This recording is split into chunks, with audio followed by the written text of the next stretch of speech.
ये क्या है, टर्गम। और नीचे का जो पार्ट है इसका, यानी ऐसे देखो तो ये जो दिख रहा है आपको नीचे क्या है, स्टर्नम। और ये जो लेटरल साइड में दिख रहा है ये क्या है, प्लूरल पार्ट है। अब देखिए इसमें जो आगे का पार्ट है सिफेलोथोरैक्स, ये ढका रहता है किससे, कैरापेस। काइटिन तो होता ही है इनके ऊपर, लेकिन कैरापेस से ढका रहता है। अभी देखिए मैं इसको उतार रहा हूं, कैरापेस को।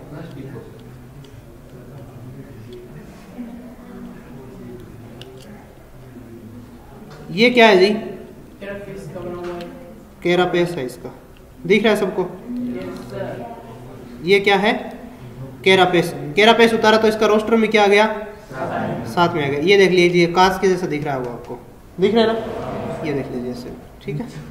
उसके बाद देखिए नीचे का जो पार्ट है इसमें क्या करना होता है, ये देखो एक एक उपांग पाए जाते हैं इसमें, यानी हर एक खंड में एक जोड़ी क्या होते हैं, अपेंडेजेस होते हैं या उपांग होते हैं। सबसे आगे जो दिख रहा है ऊपर क्या है, एंटीन्यूल। ये जो मैं पकड़ रहा हूं क्या है, ये एंटीन्यूल, ऐसे देखो इसको, ठीक है। उसके बाद नीचे इसके एंटीना एक जोड़ी। उसके बाद जस्ट नीचे जैसे जैसे पकड़ोगे तो क्या निकलेंगे, मैंडिबल।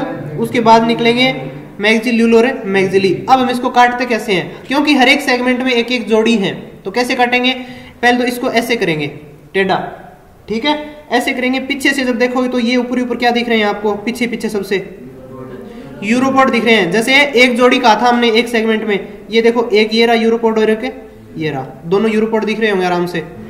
अब हम दोनों नहीं निकालेंगे तो कितने निकालेंगे, एक एक निकालेंगे, एक साइड के निकालते जाएंगे, क्योंकि दोनों निकाल दिए तो कंफ्यूज हो जाएंगे। सारे कितने अपेंडेजेस होने चाहिए इसमें, 19 होनी चाहिए, यानी 19 जोड़ी होनी चाहिए। एक साइड के 19 निकाल लिए तो 19 जोड़ी हो गई। ये नहीं कि आपको 19 जोड़ी एक साइड, 19 एक साइड से पूरे नहीं निकले तो एक आधा इधर से निकाल लिया और 19 जोड़ी कर दिए, ये नहीं करना है। जैसे हम पहले अपेंडेजेस निकालते हैं इसके, अच्छा पीछे से निकालना शुरू करेंगे। क्यों करेंगे, क्योंकि आगे देखो दबे हुए हैं, एक के नीचे एक दबा हुआ है। यदि आप आगे वाला निकालोगे तो नीचे से निकलेगा तो क्या पता आधा ही टूट जाए, आधा आपको वो मिल जाए। फिर पीछे से निकालोगे तो आधा दूसरी बार मिल जाए, आप कहोगे 19 नहीं है तो 20 हो गए, है कि नहीं। पीछे से निकालेंगे ताकि एक एक पूरा निकल जाए। ये निकाला जैसे पीछे वाला एक, ये क्या है भाई, यूरोपोड एक निकाल चुके हैं हम, ठीक है। यानी कौन से एब्डोमेन सेगमेंट का निकाल लिया, छठे एब्डोमेन सेगमेंट का, किसका, छठे का निकाल लिया। उसके बाद एक एक निकालेंगे क्या, प्लियोपोड, पांचवां प्लियोपोड पहले निकालेंगे ना कि पहला। ये देखो पहला, पांचवां प्लियोपोड इसका निकाल लिया है। इनकी भी अलग अलग संरचनाएं हैं, अभी देखेंगे हम इसके अपेंडेजेस क्या क्या हैं। ये प्रैक्टिकल में नहीं है, थ्योरी में भी अभी आपके। एक प्लियोपोड निकाल लिया, पांचवा निकाल लिया एक, ये है चौथा। अब उसके बाद ये कौन सा है आगे, तीसरा। उसके बाद ये कौन सा है, दूसरा प्लियोपोड। और ये कौन सा है, पहला प्लियोपोड। 5 प्लियोपोड आ गए, सारे आ गए ना, देख लेना चाहिए, यहां रखे हुए हैं सारे, 5 के 5 रख दिए मैंने। एक है इसका क्या, यूरोपोड, ठीक है, सारे रख दिए हैं। अब उसके बाद ये पार्ट इसका कंप्लीट हो गया तो हम इसका ये भी निकाल लेंगे ऊपर से, ये तो काट के निकाल लेंगे। अब इसके बाद स्टार्ट होती है अगली, कौन से, जिन्हें क्या कहते हैं, प्लियोपोड के बाद जस्ट क्या आते हैं, वॉकिंग लेग। 5 जोड़ी वॉकिंग लेग आती हैं। तो ये करेंगे, एक साइड वाले तो ये साइड में कर देंगे, इधर वाले तो, ठीक है, ऐसे देखोगे तो आधे इधर हो गए, ठीक है, और आधे इस साइड में है। तो ये एक साइड वाले निकाल लेंगे। जैसे एक निकाला हमने क्या, लास्ट वाला क्या, वॉकिंग लेग निकाली, ठीक है। उसके बाद सेकंड लास्ट क्या निकाली, वॉकिंग लेग निकाली, ठीक है, 2 हो गई। उसके बाद कौन सी निकाली, थर्ड लास्ट, यानी स्टार्टिंग से थर्ड मान लो वैसे भी, क्योंकि तीसरी तो बीच में ही है, 5 है तो। उसके बाद कौन सी निकाली, सेकंड क्या, वॉकिंग लेग, ये रही, ठीक है। उसके बाद लास्ट बची है कौन सी, फर्स्ट वॉकिंग लेग। ये हो गई सारी की सारी, यानी इतनी वॉकिंग लेग। अब क्या बचती है, उसके बाद क्या बचती है, 3 जोड़ी मैक्सिलिपिड। ये एक मैक्सिलिपिड इसके साथ ही निकाल ली हमने, ये रही दूसरी, ठीक है। उसके बाद अगली, क्योंकि ये एकदम जमा हुआ है ना साथ साथ में, दूसरी मैक्सिलिपिड ये रही, ठीक है। उसके बाद लास्ट वाली मैक्सिलिपिड ये रही, ठीक है। सारी मैक्सिलिपिड आ गई। कितने अपेंडिसेस निकाल लिए यूरोपोड से लेकर हमने, यूरोपोड निकाला और 5 एब्डोमेन निकाले, 6 जोड़ी निकाल दिए। उसके बाद 5 जोड़ी क्या निकाले, वॉकिंग लेग, 11 जोड़ी हो गए। 11 जोड़ी के बाद 3 जोड़ी क्या निकाले, मैक्सिलिपिड, कितने हो गए, 14 जोड़ी। कितने बचे हैं, 5 जोड़ी बचे हैं। और कौन से के बचे हैं, अब हेड पार्ट के बचे हैं, क्योंकि थोरेक्स के निकाल लिए हैं। अब ये इसके हेड पार्ट में है सारे के सारे। कौन सा है हेड पार्ट में, कौन सा, मैक्सिली। पहले उल्टे चलेंगे तो मैक्सिली, ये थोड़े जोर से निकालने पड़ते हैं, मैक्सिली। उसके बाद कौन सा है, मैक्सिल्यूल। ये थोड़े मुश्किल होते हैं क्योंकि यहाँ हेड से जुड़े हुए हैं ना, ये निकल नहीं रहा, निकल गया। उसके बाद कौन सा आता है, मैंडिबल तो आगे निकाल तो दिया। उसके बाद आता है एंटीना। आप निकाल के देख लेना, बाद में एक दे देंगे आपको एक तो। उसके बाद ये निकल गया कौन सा, एंटीना। और लास्ट में है बड़े एंटीन्यूल्स, ठीक है। ये सारी होती हैं इसमें क्या, अपेंडेजेस। तो एक साइड के निकाल लिए, देखो एक साइड से खाली कर दिया हमने इसको, एक साइड के बच्चे हैं इसमें, जैसे ऐसे देखो, ये एक साइड में सारे दिख रहे हैं इधर, ठीक है। लेकिन इस दूसरी साइड में इसमें कुछ भी नहीं है। ये इसमें होते हैं गिल्स। कितने होते हैं गिल्स, ये जो छोटे छोटे दिख रहे होंगे आपको, अब देखो ये दिख रहे हैं ना, ऐसे मैं कर रहा हूं, ये क्या है, गिल्स है इसके, ठीक है। इससे क्या करता है, ये रेस्पिरेशन करता है। 7 कितने होते हैं, 8 होते हैं, वैसे 8 जोड़ी होते हैं, लेकिन एक दबा हुआ होता है नीचे। दिखते कितने हैं, 7। इसमें कितने दिख रहे हैं, देखता हूं मैं, 4 और 3 7, ठीक है। एक पीछे से देखेंगे, अब उखाड़ लिया तो 8वां दिख रहा है, ठीक है। वरना नीचे दबा हुआ होता है। वहां इसकी जो थ्योरी होगी उसमें सारा कुछ लिखा हुआ है, पूरा का पूरा मिल जाएगा आपको। अब ये आगे वाला पार्ट है, तो ये देखो ऐसे हिल रहा है। ये कैसे जुड़ा हुआ था, सिफेलोथोरेक्स और एब्डोमेन ऑर्थोडियल मेम्ब्रेन से जुड़ा हुआ था, ठीक है। अब हमें इसकी कौन से की इनवर्टिब्रेट की जब सेक्शन कटिंग करते हैं तो कैसे करते हैं, डोर्सल साइड से या वेंट्रल साइड से। इसकी डोर्सल कौन सी है, अब ये जो झिंगा दिख रहा है आपको, इसकी डोर्सल साइड ऊपर वाली है, यानी जो ट्रगम थी। नीचे वाली इसकी वेंट्रल है, जो स्टर्नम थी। साइड इसमें लेटरल है, आगे का पार्ट इसमें एंटीरियर और पीछे का पोस्टीरियर है। इसके भी एक एंटीनियल भी निकाल के रख देते हैं इधर, ठीक है। अब इसको काटें हम,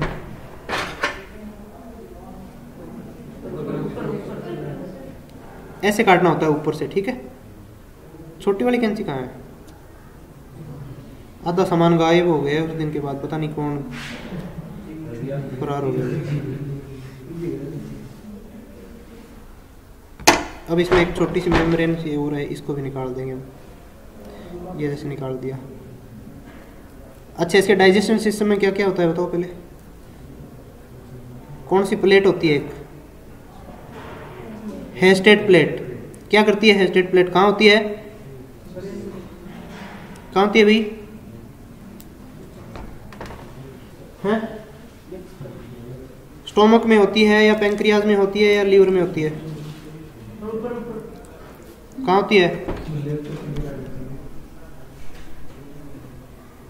कहाँ होती है हेस्टेड प्लेट, स्टोमक में होती है। ये वो सामान निकल रहा है जो इसने खाया है, ठीक है। जब पकड़ा था ना इसको, ये खा रखा था इसने सब कुछ, ये नीचे निकलेगा इसमें। ये देखो ब्रेन थोड़ी ना निकलेगा, अब ये निकली है इसमें स्टोमक, और इसमें आएगा अब हेस्टेड प्लेट। पानी ना निकलेगा इसमें,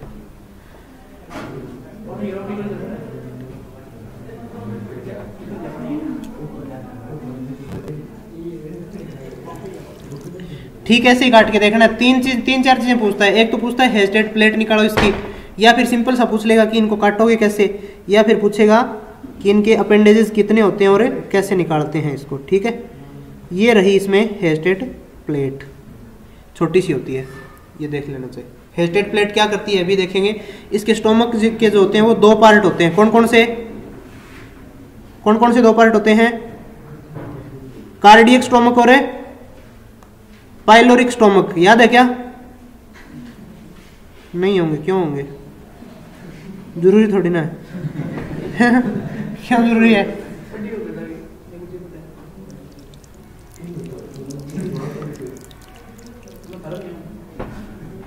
हाँ थे 20 कर लिया वो कराया था सब। ठीक है, अब ये पीछे की ओर है इसका हिपेटोपेंक्रियाज। क्या है हिपेटोपेंक्रियाज का मतलब क्या होता है? हिपेटो यानी लीवर कल ही लिखवाया था, पेंक्रियाज यानी अग्नाशय। इसका पेंक्रियाज और अग्नाशय जुड़ा हुआ रहता है। ठीक है, लीवर और अग्नाशय दोनों जुड़े हुए रहते हैं, इसको बोलते हैं हिपेटोपेंक्रियाज। अब हमने इसको खाली कर लिया है। ठीक है, इसके अंदर से जो भी है इसको निकाल लिया जाए। अब इसको पीछे से और काट लें थोड़ा सा, या पहले इसकी ब्रेन वगैरह देख लें आगे क्या है।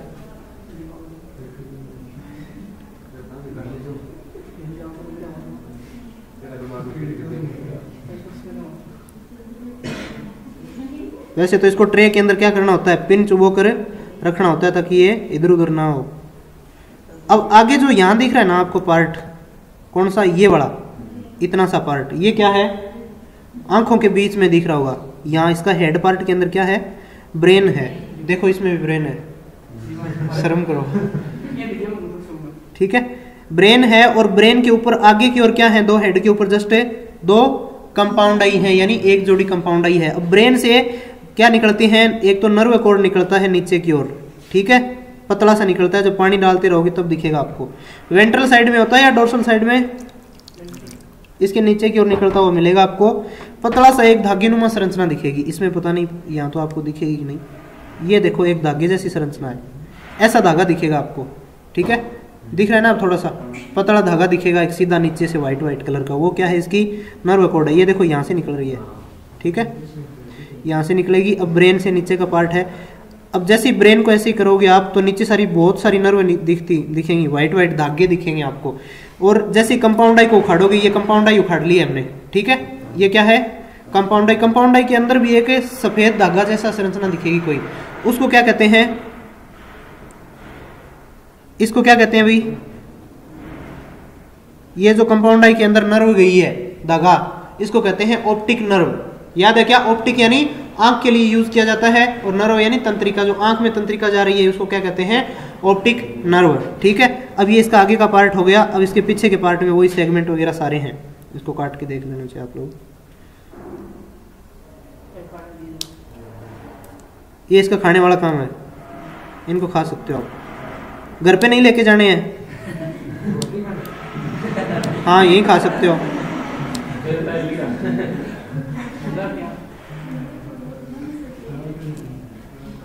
ये इसके ऊपर वाला पार्ट जब निकाल देते हो आप, ये सारा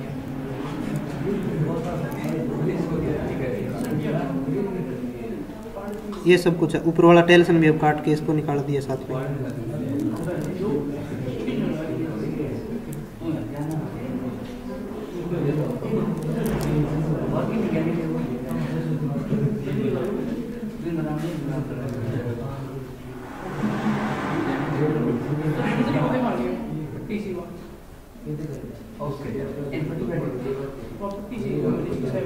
ये रही नर्व, इसकी नर्व कॉर्ड हमने निकाल ली है अलग, यानी इसका धागा अलग कर लिया है जो था। धागे जैसी संरचना क्या थी? नर्व कॉर्ड थी नीचे की ओर, यानी ये ऐसे है अब। ठीक है, ऐसे दिख रहा होगा आपको, ऊपर से देख रहे हैं। अब इसको उल्टा करेंगे ना हम, नीचे से सीधा काट के, ना काट के बीच से सीधा ही निकाल लिया हमने नर्व कॉर्ड पूरा। और नर्व कॉर्ड में क्या होती है? हर एक सेगमेंट की ओर गैंग्लियन पाई जाती हैं। क्या पाई जाती हैं? गैंग्लियन। ये बहुत अच्छे से निकल चुका है नर्व कॉर्ड, इसको हम अलग कर सकते हैं। गैंग्लियन क्या होती है? तंत्रिकाओं की गुच्छा होता है या गुच्छी होती है। ठीक है, ये देखो दिख रहा है क्या धागा? ये पूरा क्या है इसका? नर्व कॉर्ड या तंत्रिका रज्जु जिसे आप कहते हो, ये है पूरा नीचे की ओर। यानी ये ऐसे था तो इसके नीचे लगा हुआ था धागे जैसा। और हर एक सेगमेंट पे आपको इसके छोटी छोटी गांठें दिखेंगी। हर एक छोटी गांठ से एक एक जोड़ी क्या निकलती है? तंत्रिका या नर्व निकलती है, जो हर एक सेगमेंट में जाती हैं। क्योंकि एक खंड है पूरा, तो उसको ऐसे सेंसरी भी चाहिए ना, तंत्रिका तो चाहिए। क्या पता आप उस बीच वाले खंड को उखाड़ रहे हो जब ये जिंदा है, तो पता कैसे चलेगा? तंत्रिका से। यानी आपके किसी ने थप्पड़ जड़ा मुंह पर जाके, तो आपको कैसे पता चला? वहां तंत्रिकाएं हैं, उनको पता चला कि कुछ ना कुछ तो हुआ है, भारी भारी कोई चीज पड़ी है और जलन जैसा कुछ हो रहा है। किसको पता चला? तंत्रिकाओं को। तंत्रिकाओं ने बताया ब्रेन को, ब्रेन से वापस रिफ्लेक्स एक्शन आके आपको बताता है कि ये चीज आई है। तो इसको कौन बताता है? ये जो है ना तंत्रिका रज्जु पूरा, इसके ऊपर गांठें होती हैं, इनको कहते हैं गैंग्लियन। हर एक खंड में एक गांठ होती है। ठीक है, हर एक जोड़ी खंड में, और दोनों खंडों की ओर एक एक तंत्रिकाएं निकलती हैं साइड से। इनको क्या कहते हैं, गैंग्लियन से निकली हुई तंत्रिकाएं होती हैं और हर एक सेगमेंट में जाती हैं, ठीक है। तो वो तंत्रिकाएं इन्हें सेगमेंट में गई हुई होती हैं, ठीक है। अब ये इतना सा पार्ट है इसका, इसको आप खा भी सकते हो, ठीक है। देख लेना, मेरा तो देखो बढ़िया है।